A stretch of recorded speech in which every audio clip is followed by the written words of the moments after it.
Hello বন্ধুগণ, চলুন আজ বানাই রাস্ক ম্যাঙ্গো চিজি ডেজার্ট। প্রথমে 1 লিটার দুধের ছানা বানাতে হবে। তারপর সেটা ছাঁকনিতে ঢেলে জলটা ছেঁকে নিতে হবে। এবার পাকা মিষ্টি আম কেটে ওর পাল্পটা বের করে গ্রাইন্ডারে পিষে নিতে হবে। তারপর এতে জল ছেঁকে রাখা ছানা, অল্প দুধের সর, পছন্দ মতন চিনি, মিল্ক পাউডার, কেশর রঙের জন্য এবং অল্প লিকুইড দুধ দিয়ে পিষে নিতে হবে। এবার রাস্ক বিস্কুট নিলাম।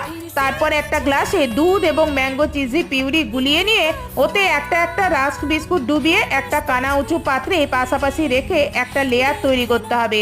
এবার এর উপর ম্যাঙ্গো চিজি ঢেলে আরেকটা লেয়ার তৈরি করতে হবে। তারপর আবার সেম প্রসেসে রাস্ক বিস্কুটের লেয়ার, তারপর চিজি ম্যাঙ্গোর লেয়ার দিয়ে এইভাবে কন্টেনারটা ভরতে হবে। এবার ওপরে ডেকোরেশনের জন্য পাকা আমের কুচি, পেস্তা বাদাম আর কেশর ডেকোরেশন করে 2 থেকে 3 ঘন্টা নর্মাল ফ্রিজে সেট হতে দিতে হবে। তারপর বের করে এনে পিস পিস করে কেটে পরিবেশন করুন অপূর্ব স্বাদের রাস্ক ম্যাঙ্গো চিজি ডেজার্ট।